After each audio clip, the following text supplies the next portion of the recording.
Arc 1, Seeking. Chapter 1, The Ghostly Scholar.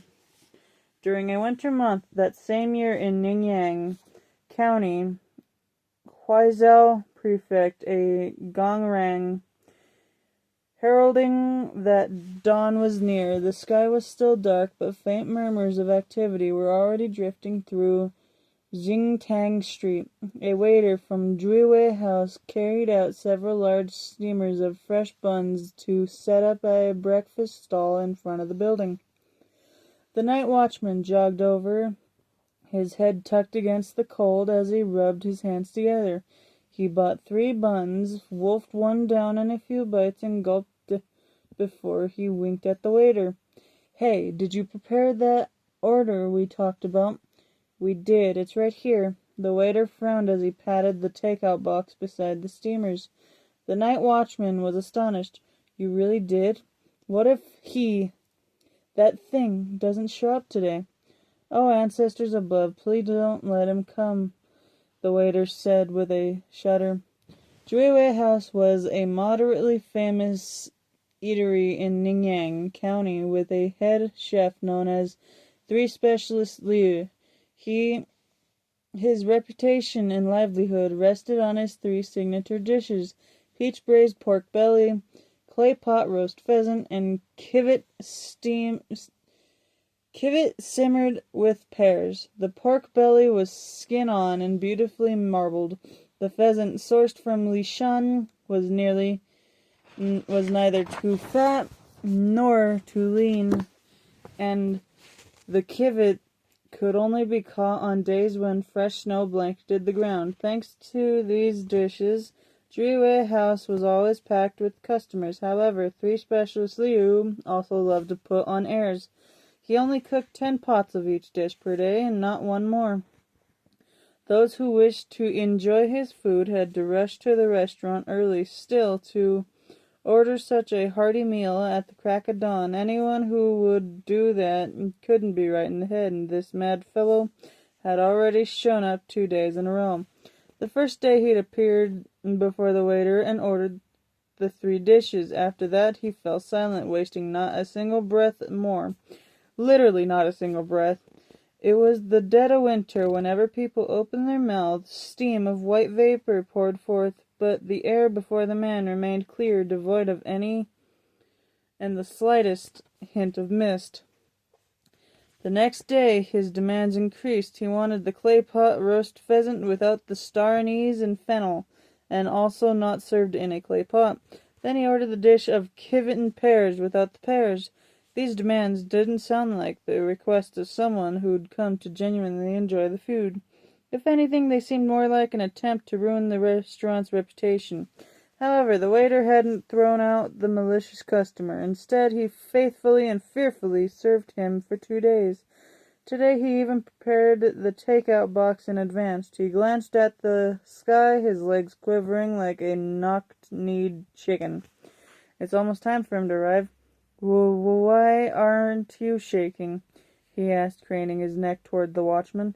"I patrol the streets every night. Why would I be shaking?" The watchman dropped his voice. "Besides, it's been an unsettling year. A couple of ghostly encounters is no big deal.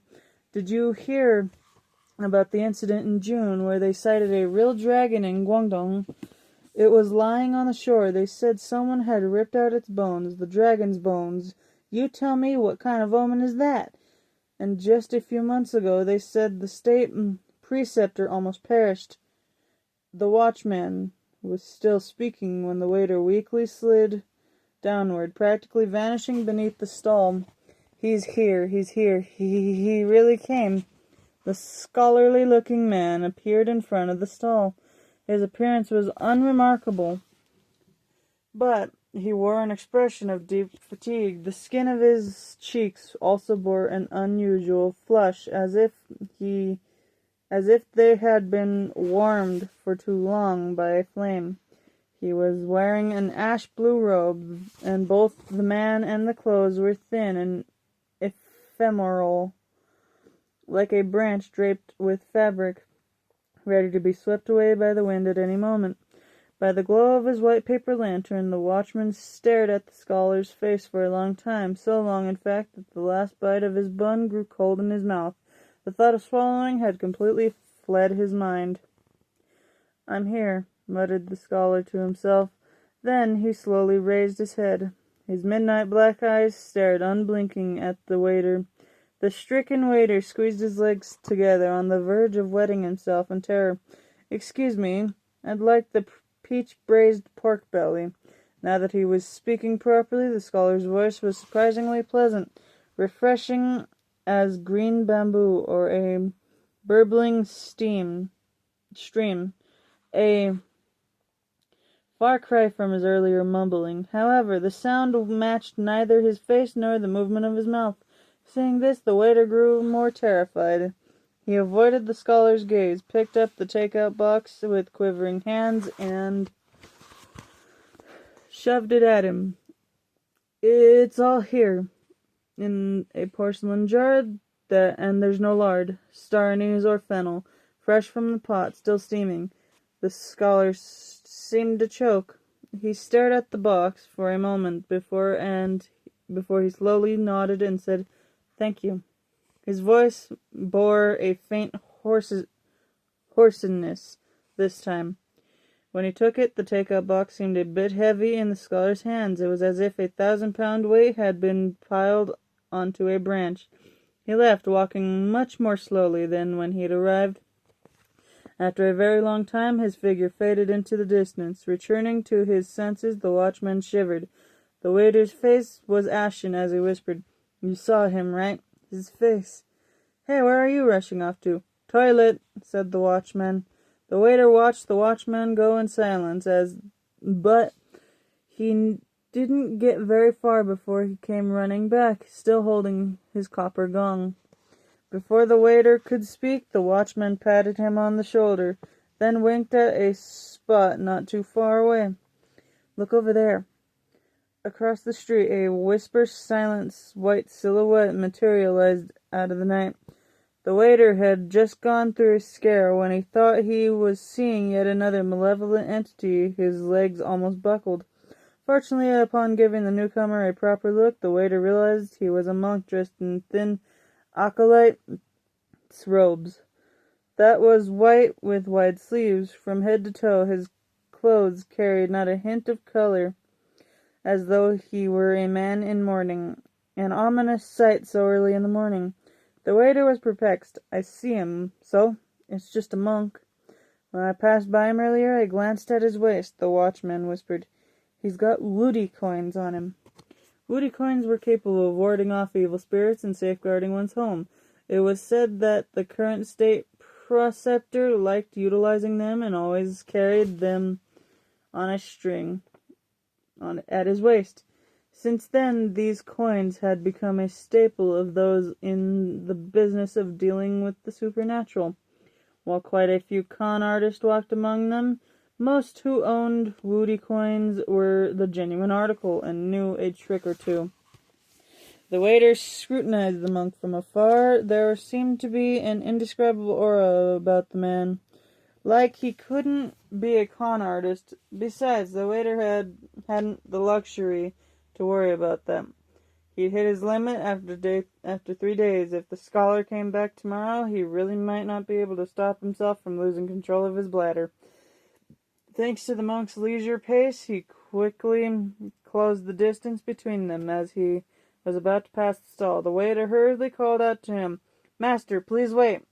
The monk paused. The hem of his white robe swaying gently, picking up nary a speck of dust. He glanced at the waiter, his gaze tranquil but devoid of warmth, colder than the winter wind blowing on the latter's face. At these close quarters, the waiter became aware of how tall the monk was. He gazed down upon the waiter, who found himself taking a half-step back, where he bumped into the watchman behind him, who was doing the same. This collision brought his courage back from where it had been cowering. Throwing caution to the wind, the waiter spoke again. "I noticed that you're carrying woody coins, master. Do you know anything about exorcising evil spirits?" Expressionlessly, the monk swept his eyes down toward the copper coins at his waist, neither confirming nor denying that he did.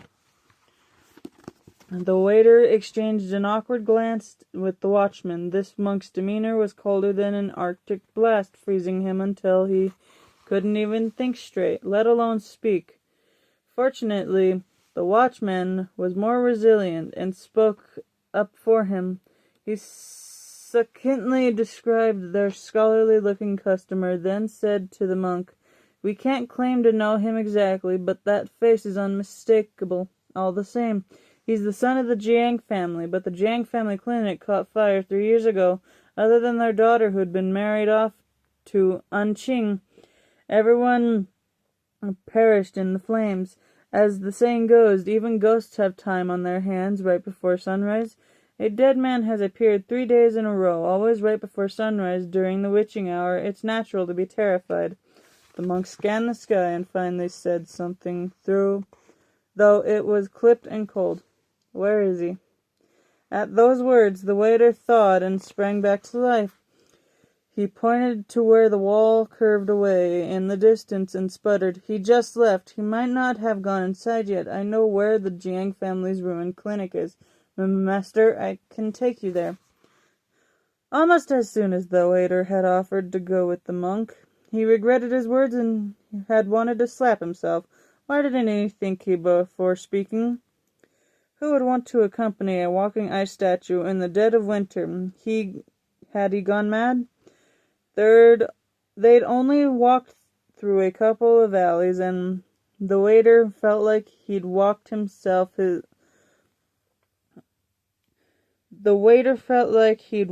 half his life away. From time to time he stole glances at the young monk. He tried and failed several times to muster the courage to ask the man any questions. All the waiter had learned about the monk since meeting him was that he had a small mole on the base of his neck. Before the waiter could freeze to death, they finally arrived at the street corner where the Jiang family clinic was located. As the waiter had suspected, the frail-looking scholar hadn't yet gone inside. He was making his way down the alley with aching slowness, box of food in hand. Bizarrely, he was muttering to himself as he walked, his voice at times clear and pleasant, at times low and hoarse. "Did you personally go to Lishan to catch the pheasant for me, or what? With how slowly you're walking, will you even make it back before the new year?" the clear voice asked. Better than not being able to walk at all," replied the hoarse one. "Looks to me like you have a death wish. Well, my humble self has been dead for over 3 years." The scholar was playing the role of two characters, or a vivid portrayal of a man who was seriously not right in the head. Then, like a slip of paper, he slid through the crumbling wall of the Jiang residence. Hidden behind the alley wall, the waiter witnessed all this and was so spooked he almost turned tail and ran. In fact, he had 1 foot raised to go when he remembered the ice statue of a monk standing beside him. In his panic, he pulled out a purse full of money and shoved it in the monk's arms. "A token of my appreciation," the waiter murmured before fleeing. He was practically out of sight within seconds. The monk frowned and glanced down at the purse in his hand. It had clearly been a long time since it was last washed. He could no longer tell its original color, and the scent of rancid oil hung around it. He raised his hand as if to toss the filthy object away, but as the string was about to slip from his hand, he hooked it back with a finger. Then, still wearing an expression of moderate disdain, he made his way to the entrance of the Jiang family clinic, purse in hand. The waiter had rushed back to Juiwei House and was now leaning against the wall, gasping for breath. It was a long time before he could tell the watchman what had happened, gesticulating the whole while. When he was done, he pondered for a moment, then hissed softly, "I suddenly realized the master looked a bit familiar." "You sit at this stall all day, watching people from all over come and go," said the watchman, annoyed. "Everyone looks familiar to you."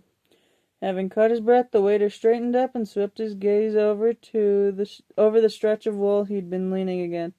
Abruptly, he went stiff. A wanted poster had been hung on the wall half a month ago. Unfortunately, heavy snow had fallen right after its posting, drenching and freezing it. By the second day, the poster had become mottled and wet. Its original image indiscernible. Even the waiter had only caught a brief glimpse of the poster, despite always setting out early, so his impression of it was vague. Now most of the poster had peeled away, leaving only the bottom half of the subject's neck. There, a tiny mole could be faintly seen, identical to the one on the monk's neck. The waiter jolted in shock. That man was a wanted criminal with a hefty bounty on his head.